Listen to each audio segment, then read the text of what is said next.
Bueno, recién lo anunciábamos, hoy se inaugura oficialmente la exposición y hoy en el marco de la muestra vamos a tener, a partir de las 18 horas, está anunciado, seguramente 18:30 aproximadamente va a comenzar, pero para que la gente lo tenga presente, lo bueno es que comience lo más puntual posible. Como siempre, está la conferencia institucional que marca el comienzo de la exposición organizada por Carve, Diario El País y la Sociedad Rural de Durazno. El foco puesto en la economía, van a participar Nicolás Lucich, ingeniero agrónomo, integrante aquí del equipo de Carve, y el economista Aldo Lema, quien vamos a recibir en este momento. Aldo, porque nos parecía interesante poder realizar por lo menos un adelanto de algunos de los principales temas que se van a estar tratando hoy en esta conferencia en el marco de la exposición de Durazno. ¿Qué tal? Buenos días. Buen día, Martín, buen día a la audiencia. Bueno, la temática un poco de la conferencia, de la presentación, de la conversación de hoy, tiene que ver con el momento económico en el que estamos a nivel global y su impacto en los agronegocios en Uruguay. Por un lado, hemos estado saliendo de un ciclo que fue muy favorable en precios de materias primas, sobre todo hasta el primer semestre del año 2022.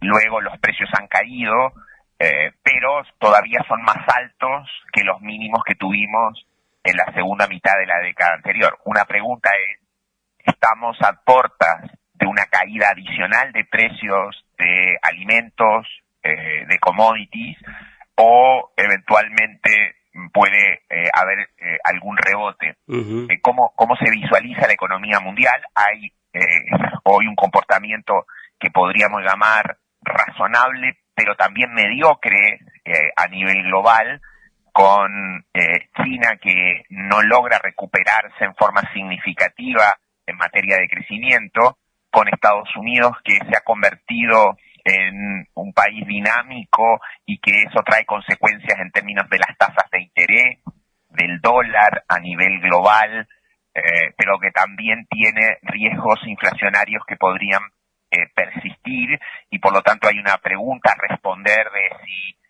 esa fortaleza de la economía de Estados Unidos puede eventualmente desencadenar en un escenario de tasas altas por más tiempo y consecuencias negativas para el crecimiento mundial, para nuestros países, para los precios de las materias primas. Uh-huh. Y además hay algunos riesgos políticos, geopolíticos, un mundo que se ha vuelto más proteccionista, que se ha vuelto más regionalista, que tiene lo que se ha llamado, por ejemplo, la fragmentación económica, más por a veces razones ideológicas, y que en la medida que compromete la globalización y que compromete el comercio mundial puede también tener consecuencias adversas para la segunda mitad de esta década. Claro, Aldo, esto en el contexto global, digamos, como un marco muy general para la conferencia de hoy, vamos a profundizar naturalmente sobre todos estos temas.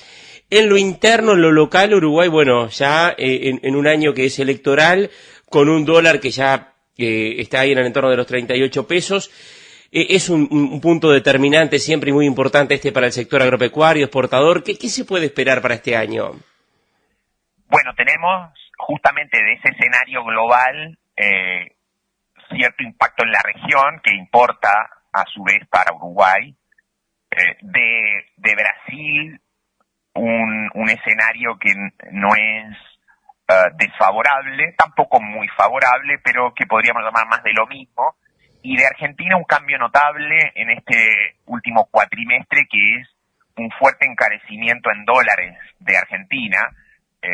Esencialmente los precios en dólares en Argentina se han duplicado en el último cuatrimestre, desde noviembre a febrero, y eso en algún sentido más bien tiende a reforzar la tendencia en el tipo de cambio, en el precio del dólar, que veníamos observando durante los últimos años, cierta estabilidad. O sea, no parece que hubiere en el corto plazo factores que pudieran subir el precio del dólar en Uruguay, a menos, y por eso lo vamos luego a profundizar, que tengamos un escenario crítico a nivel global. Creo que lo que podría cambiar la trayectoria del tipo de cambio en Uruguay es una crisis global, y una crisis global podría venir, por ejemplo, o de un rebote en la inflación que lleve a la Reserva Federal a mantener las tasas altas por más tiempo o incluso a volver a subirlas, o de un conflicto en materia comercial por un segundo mandato, un potencial segundo mandato de Trump que se enfrenta con China como lo hizo en su primera presidencia, o otro evento, un cisne negro que no estamos hoy divisando y que eventualmente podría ocurrir. Pero en lo inmediato, en la perspectiva de corto plazo, es poco probable que hayan factores que lleven a un alza en el tipo de cambio, tanto del escenario extrarregional como de nuestros vecinos. Bien. Aldo, vamos a profundizar en todos estos temas. Bueno, también obviamente el tema, ya mirando lo que es esta situación electoral y pensando ya en el 2025, naturalmente también está hoy la situación fiscal estructural de Uruguay y te lo planteo también como un adelanto donde vamos a profundizar esto en la tarde. Uruguay tiene hoy un esquema que le permite mantener la actual estructura, digamos, tributaria, o el próximo gobierno tendría que plantearse la posibilidad de algún tipo de ajuste desde el punto de vista sobre todo de impuestos.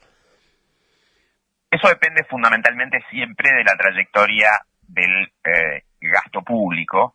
Hoy la regla fiscal en Uruguay, la institucionalidad fiscal, apunta esencialmente a tres pilares. Uno tiene que ver con un crecimiento del gasto público inferior al crecimiento potencial de la economía. El gasto público en ese sentido podría crecer con un tope de un crecimiento potencial que un comité de expertos estima en 2,8%. Eventualmente se puede revisar eso y se tendrá que revisar el crecimiento del gasto público. Ahí el eventual plebiscito impulsado por el PIT-CNT en materia de seguridad social, puede significar, dependiendo de su resultado, un cambio muy drástico en la evolución del gasto público y en la evolución de las cuentas fiscales hacia futuro, y ese es un tema que lo podemos analizar y profundizar. Lo segundo es que más allá de que Uruguay tiene un déficit fiscal hoy que está cerca de 3,5% del producto, corregido por factores extraordinarios más cerca de 3%, Uruguay debería seguir reduciendo ese déficit en los próximos años. Hoy es bien calificado y bien percibido desde el punto de vista de sus riesgos. Uruguay tiene el menor riesgo país, el menor spread soberano, la menor tasa de endeudamiento en dólares en la región, y ese es un voto, entre comillas, de los inversores que es positivo y que debería afianzarse. El escenario de alzas eventuales de tributos, está muy condicional a esas perspectivas de gasto hacia futuro. Si hubieran presiones de gasto adicionales, alzas de tributos no se pueden descartar, pero al mismo tiempo creo que hay un foco puesto hoy, Martín, en la importancia de crecer a una tasa más alta en Uruguay, un crecimiento económico más alto, y eso evidentemente requiere mayor inversión.